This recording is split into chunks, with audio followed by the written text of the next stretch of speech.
안녕하세요. 솔로몬 부스입니다. 어, 오늘 촬영은 또 바닥에서 하게 되는데요. 제가 어, 간만에 또 책 정리를 해가지고 제가 촬영하던 책상에다가 책을 다 옮겨놨어요. 옮겨놨는데 옮겨놓고 나니까 제가 촬영할 공간을 생각을 안 했더라고요. 그래서 그거를 다시 공간을 만들기에는 제가 너무 힘들다 해가지고 다시 바닥에서 촬영을 하게 되었습니다. 오늘 소개해드릴 책들은 약간 컨셉이 있습니다. 얇은 책들로만 선정을 했습니다. 그래서 오늘은 얇은 책들 위주로 소개를 해드릴 예정입니다. 우선 소개해드릴 책은 이 시간과 흐름 출판사에서 나온 한정원 시인님의 시와 산책이라는 에세이집입니다. 이 시간과 흐름 출판사에서 이 시리즈로 해가지고 이 표지가 이런 비슷한 표지로 해가지고 시리즈로 나오고 있는데 2020년도에 나왔던 책입니다. 그래서 이 한정원 시인님이 누구인가 하고 검색을 해봤는데 그렇게 검색에 많이 나오시지 않더라고요. 그래서 이분의 작품을 요거를 읽고 또 한번 그냥 시를 제가 좋아하진 않는데 이분 책이 조금 좋아가지고 시를 한번 봐야 되겠다고 생각을 하고 일단 시집을 구매해 놓은 상태입니다. 요 책은 제가 한 번에 다 읽은 책은 아니고요. 여기 보시면은 이 에세이집이다 보니까 이렇게 챕터가 나눠져 있는데 제가 하루에 한 개씩 읽어가지고 한 달 정도 안 되게 해가지고 완독을 한 상태입니다.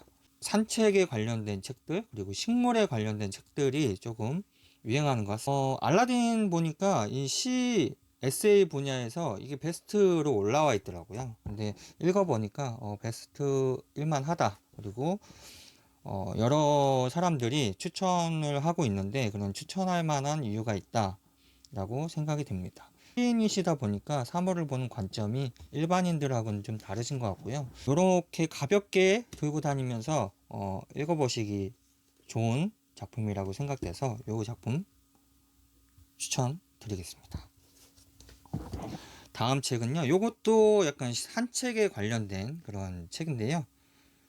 문학동네 세계문학 전집의 장자크 루소의 고독한 산책자의 몽상이라는 책입니다. 미완성작이라고 합니다. 루소가 평생을 탐구하고 추구한 나 자신이라는 주제에 대한 내적 성찰을 비롯해 삶에 대한 희망과 관조, 명상의 체험을 온전히 담은 그의 가장 내밀한 기록이다 라고 되어 있습니다. 고독한 산책자의 몽상은 루소가 1776년 가을부터 1778년 7월 2일 뇌출혈로 사망하기 전까지 인생의 온갖 파란을 겪은 후 마지막으로 그에게 남겨진 주제, 모든 것에서 떨어져 나온 나 자신은 무엇인가를 두고 자기 자신에 대한 내적 성찰과 회환, 명상, 그리고 몽상의 체험을 기록한 작품이다. 루소가 마지막 순간까지 탐구하고 추구한 나 자신이란 무엇일까? 그리고 루소는 왜 그 탐구의 궤적을 기록한 글에 몽상이라는 제목을 붙였을까? 고독한 산책자의 몽상이 우리에게 불러일으키는 의문이다. 이렇게 16번째 산책 이렇게 해가지고 챕터도 나눠져 있는데 요거 하루에 한 챕터씩 보면은 16일이면은 읽을 수 있는 책입니다. 그래서 이것도 가볍게 들고 다니면서 읽어보시면은 좋을 것 같아서 이번에 소개해드린 책입니다. 다음 책은요, 달섬 출판사에서 나온 오노레드 발자크의 세라피타라는 책입니다. 되게 특이하게 생기지 않았나요? 발자크는 워낙에 유명한 프랑스 작가이기 때문에 요 작품은 처음 제가 이제 인터넷 검색하다가 발자크 검색하다가 이게 뭐야? 그러고 주문한 거거든요. 발자크 책들은 재밌어요. 재밌어가지고 아무거나 읽어도 다 재밌을 것 같아서 주문한 거고요. 이 발자크의 작품은 청년 시절의 작품군과 인간극, 이상한 이야기들, 서한, 그리고 잡록 등으로 크게 분류된다. 세라피타는 철학적 연구의 마지막 작품으로 추방자들과 루이 랑베르와 함께 신비에서 3부작으로 이룬다. 발자크는 청년 시절부터 신비주의에 대해 관심이 많았는데 위의 작품들은 그 관심의 결과물로 철학적 연구에서 주요한 자리를 차지한다. 1832년 2월 발자크는 한 이국의 여인으로부터 아주 가슴 벅찬 편지 한 통을 받는다. 오데사의 날인이 찍힌 것으로 보아 러시아 여인이다.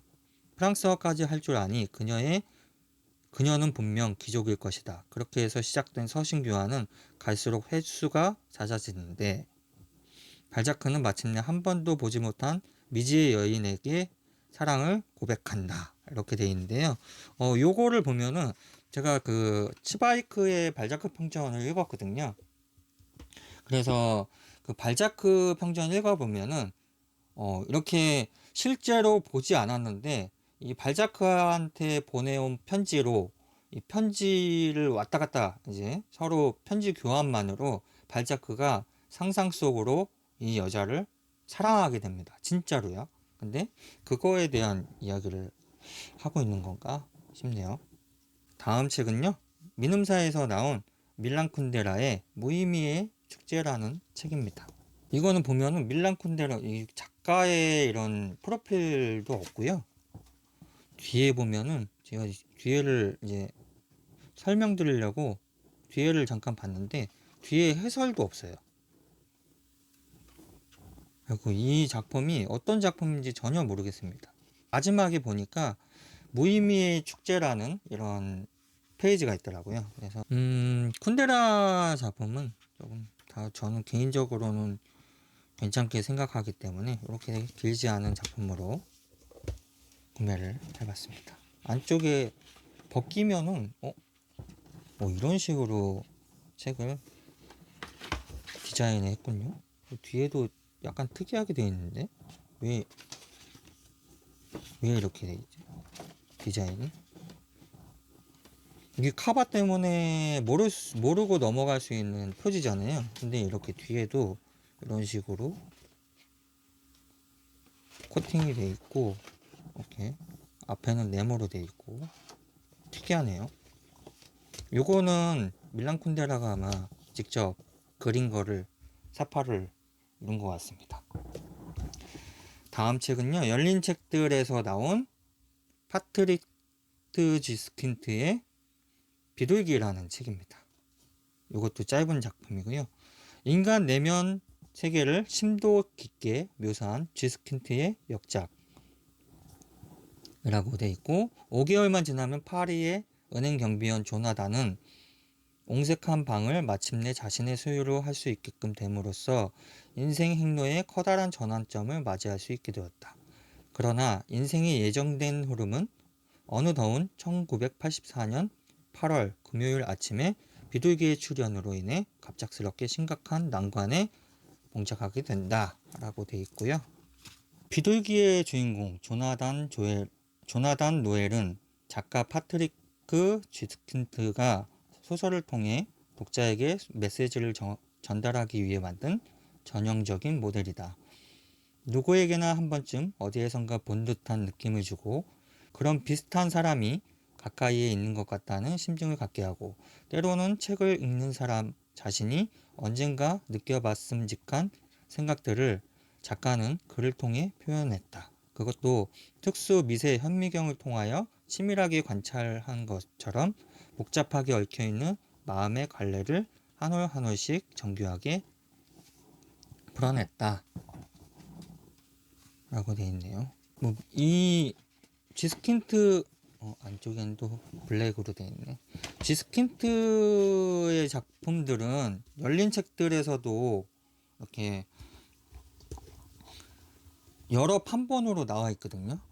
초록색 판본으로도 나와 있고 그냥 일반적인 세계문학 시리즈로도 나와 있는데 요거는 이제 비둘기라는 단행본으로 해가지고 짧은 단편 소설을 이렇게 한 권의 작품으로 나온 책입니다.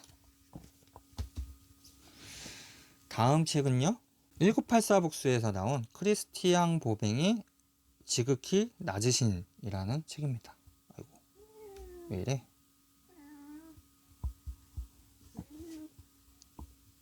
인용? 네, 고양이가 지나다니는데도 꿋꿋하게 하겠습니다. 하느님을 노래한 음유시인이며 가난아이들의 친구, 동물의 수호성이기도 한 프란체스코. 1181년 이탈리아의 아시시에서 태어난 그는 13세기 초 청비는 신조로 작은 형제회를 조직하고 세속화된 로마 카톨릭 교회 내부의 개혁 운동을 이끈 탁발 수도승이다.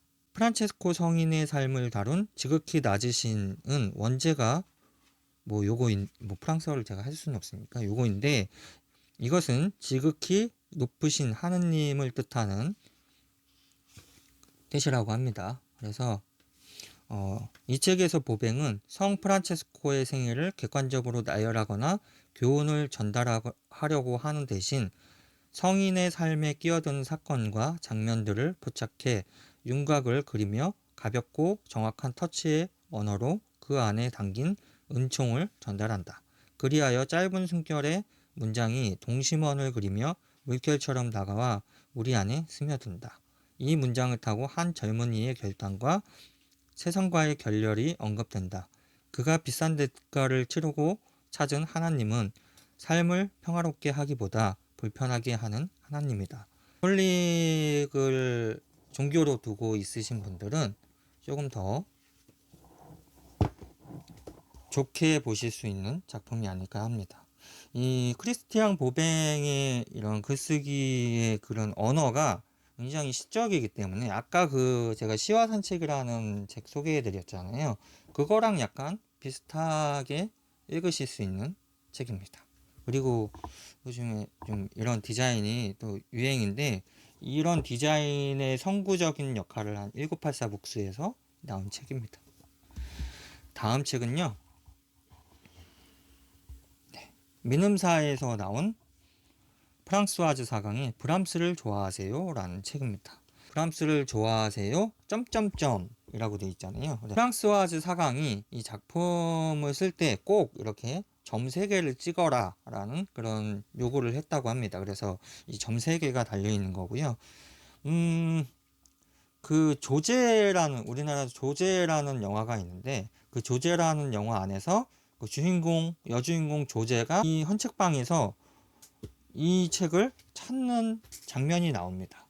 그래서 우리나라에서는 이 브람스를 좋아하세요가 좀 더 유명하지만, 프랑스에서는 이 프랑스와즈 사강의 대표적인 작품은 이 작품은 아니고 오히려 슬픔이여 안녕이라는 작품이 있습니다. 그 작품이 더 유명한데, 저도 그거 읽어봤는데 저는 개인적으로 브람스를 좋아하세요 보다 슬픔이여 안녕이 좀 더 좋았다고 볼 수 있습니다. 근데 뭐 비슷해요. 느낌은 비슷하기 때문에 이것도 가볍게 읽어볼 수 있을 것 같습니다. 워낙에 유명한 책이니까요. 다음 책은요, 문학동네에서 나온 슈테판 츠바이크의 체스 이야기, 낯선 여인의 편지라는 단편, 두 작품이 들어가 있는 단편집입니다. 프로이트의 정신분석학을 토대로 인간의 광기와 순수를 예리하게 풀어낸 매혹적인 심리소설이라고 되어 있습니다. 첫 번째 작품은 그가 자살하기 직전 완성한 것으로 노벨레의 형식에서 종종 볼 수 있는 액자소설의 형식을 취하고 있다.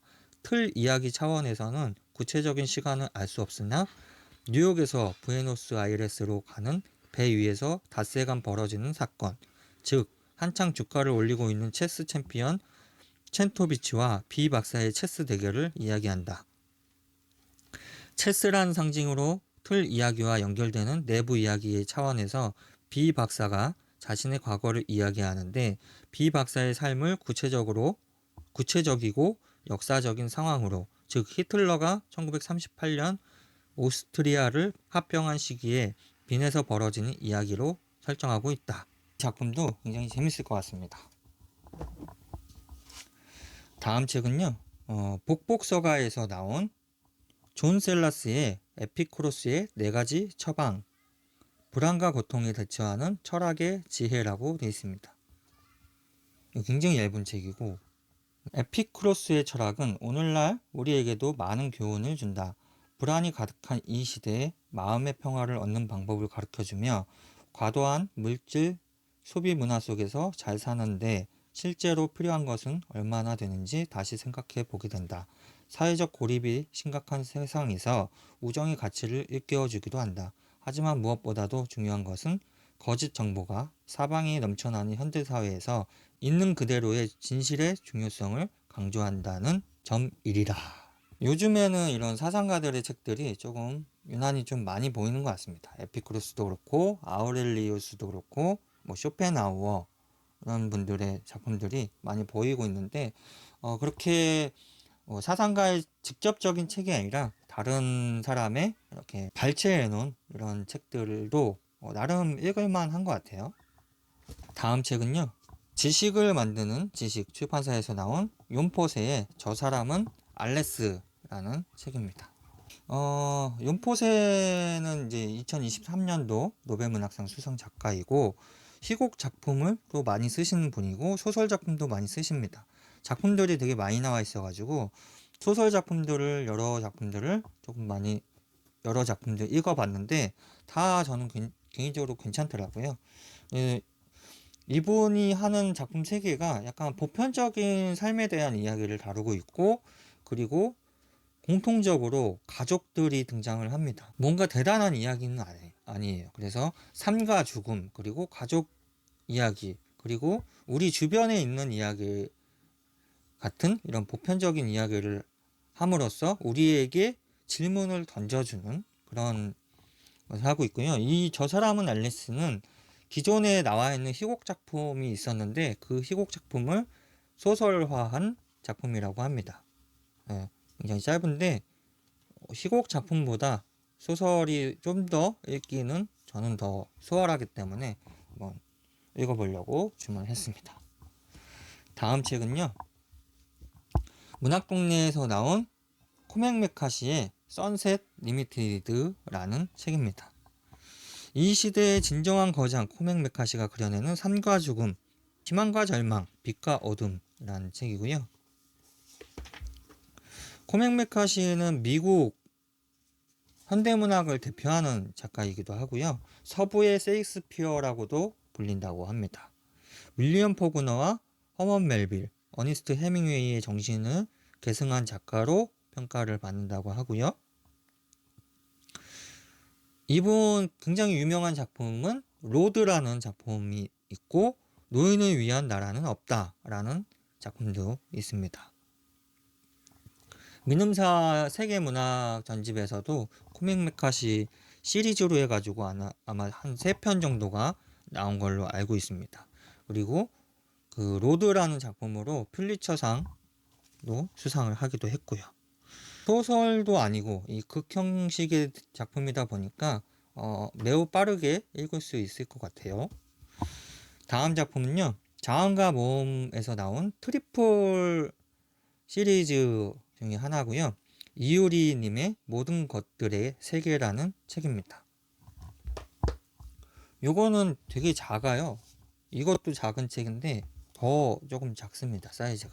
이 트리플 시리즈가 되게 많이 나오고 있는데 이 트리플 시리즈는 보시면은 안에 단편 작품이 이렇게 3개의 작품이 있고 이 3개의 작품이 하나처럼 연결되는 그런 형식을 가지고 있는 책입니다. 그래서 이유리님 작품은 한 번도 제가 본 적이 없는데 이유리가 제시하는 3가지 마음의 가능 형태를 통해 우리가 감각하는 것은 너무나 인간적이고 인간적인 마음 그리고 바로 끝내 사랑을 멈추지 않는 마음이다. 요즘 젊은 작가의 작품들을 조금 많이 보고 싶어가지고 주문한 책입니다. 다음 책은요. 어디 출판사지? 요거는 메리맥 출판사에서 나온 가와바트 야스나리의 명인이라는 책입니다.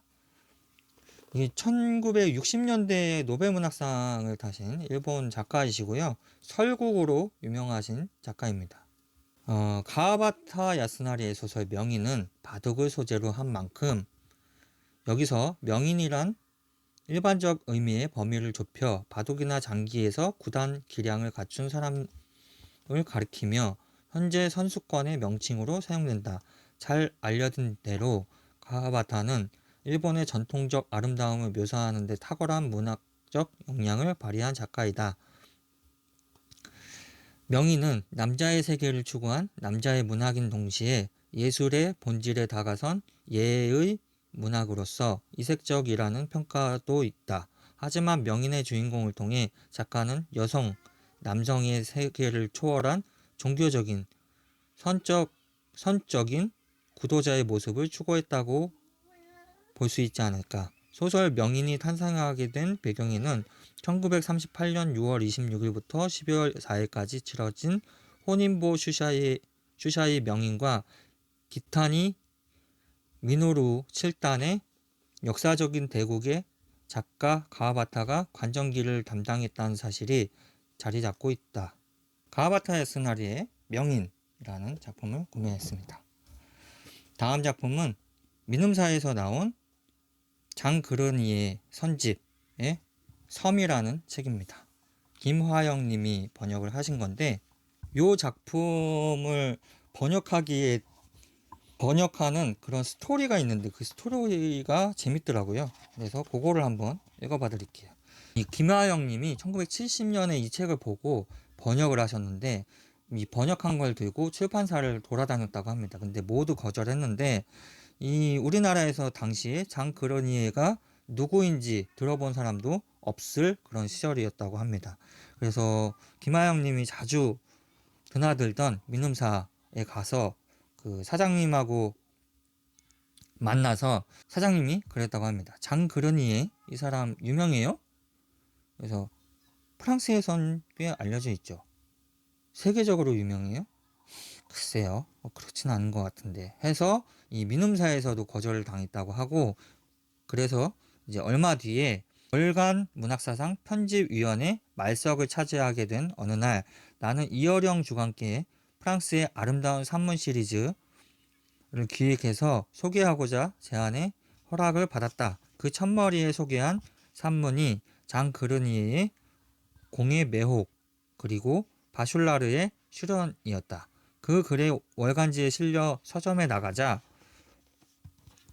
독자들이 반응했다. 며칠 뒤에 민음사 사장님이 전화 와가지고 지난번에 가져갔던 그 원고가 문학사상에 지금 실은 책인가요? 하고 물어봤대요. 근데 맞다고 그랬더니 당장 그거 들고 오라고 해가지고 이렇게 출판을 하게 되었답니다.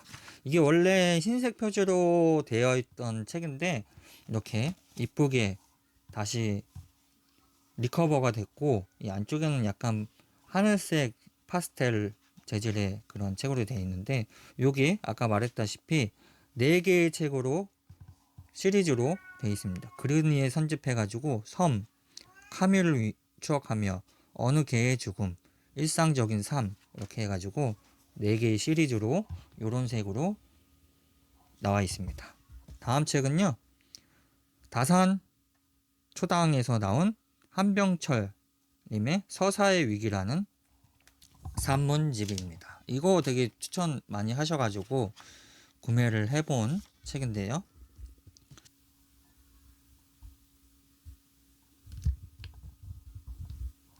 한병철 저자는 이와 같은 이야기를 철학적 근거와 첨예한 분석으로 풀어나간다. 왜 우리는 삶의 의미를 갈망하면서도 인내심을 가지고 자신의 이야기에 귀 기울이지 못하는지, 왜 끝없는 불안과 공허에 빠지는지, 그래서 나의 서사는 무엇인지 깊이 사유하게 된다. 서사 속의 존재의 닻을 내리고 싶다면 코앞의 이슈를 쫓는 데서 한 발짝 벗어나 먼 거리에서 시선을 유지해야 한다. 이는 서사의 회복뿐 아니라 타인과의 진정한 소통을 가능케 한다. 라고 되어 있습니다. 이것도 짧은 챕터로 이렇게 되어 있기 때문에 읽어보기 좋을 것 같습니다.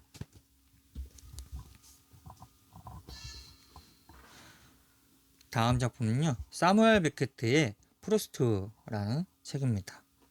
안에 글씨가 약간 쪽 작아가지고 따닥따닥 붙어 있긴 한데요, 프루스트에 관련된 글을 써놓은 책인 것 같습니다. 잃어버린 시간을 찾아서를 제가 읽다가 지금 포기한 상태인데, 언젠가는 그 민음사에서 나온 12권의 잃어버린 시간을 찾아서를 완독을 할 예정입니다. 그래서 요거는 이제 프루스트에 관련된 파마의 베케트가 쓴 책이고요. 서문을 한번 읽어봐 드릴게요.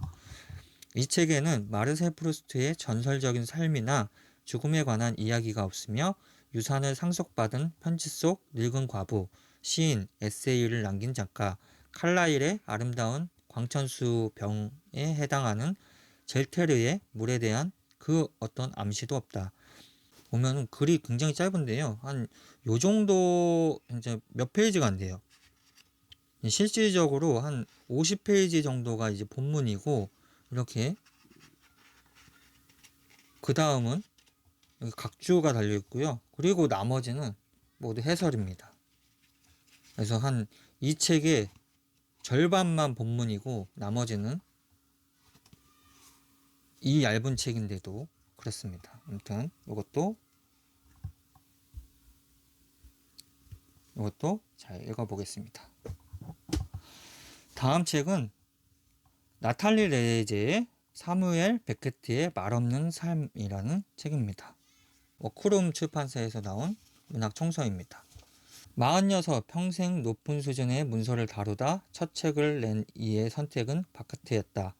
이 책 사무엘 베케트의 말없는 삶은 나탈리 레제의 얇은 밀도 높은 작업물이다. 베케트의 문서들을 다루고 베케트의 전시를 기획했던 이가 베케트의 전기를 쓴 일은 당연해 보인다. 그러나 이 책은 분명 전기이지만 일반적인 전기와는 확연히 다른 인상이다. 차라리 이렇게 불러야 제격일 듯하다. 사무엘 베케트라는 한 인간에 대한 한 편의 산문. 또 읽어보고 싶어가지고 이 사무엘 베케트에 관련된 책을 사고 있습니다. 마지막 책이고요. 피천득 수필 선집 2년이라는 책입니다. 민음사에서 나온 책입니다. 이거 워낙에 오래된 책이고 이 2년이라는 책은 다른 판본도 있긴 한데 민음사에서 이렇게 이쁘게 또 나와가지고 구매를 했습니다. 이 뒤에 보면은 호원숙 작가가 이렇게 글을 썼더라고요. 그래서 호원숙 작가가 박안서 작가님의 따님이신데, 이 호원숙 작가가 피천득 작가랑 엄마 박안서 작가랑 이렇게 만난 일을 기억을 하시고 계신가 봐요. 그래서 그거에 대한 이야기를 쓰신 것 같습니다.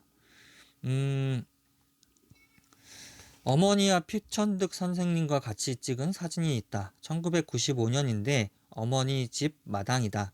구리시 아천리에 집을 짓기 전인데 그 마당에서 찍은 사진이다. 앞산의 숲이 신록의 계절이다. 쁜 듯 그러나 활짝 웃으며 두 손을 모은 어머니와 조금 거리를 두고 서 있는 키가 작은 노신사가 누군가에게 인사를 하는 듯한 표정이다. 안개처럼 피어오르는 앞산의 연두빛 숲이 참 아름답다. 지금은 두 분 다 돌아가셨지만 사진 속 5월의 신록이 싱싱하기만 하다. 그리고 진주처럼 산호처럼 글을 남기고 가신 두 분이 있다. 2007년 5월 피천득 선생님이 돌아가셨을 때 나는 어머니를 모시고 아산병원에 다녀왔다. 보통 빈소는 하얀 국화로 장식하는데 붉은색과 분홍색의 꽃밭 속에 선생님의 웃는 옆 얼굴 사진이 들어있었다. 남들은 천수를 누렸다고 하겠지만 돌아가실 때까지 더 살고 싶다고 주삿바늘이 무섭고 아프다고 하신 분이었는데 아마 장례식장의 무채색은 싫다고 하셨을 것이다. 박안서 작가님의 또 이야기도 들어있고, 그래서 이 수필 선집이라고 하니까 이것도 이렇게 한 챕터씩 읽어보면 좋을 것 같은 책입니다. 그래서 오늘은 아이고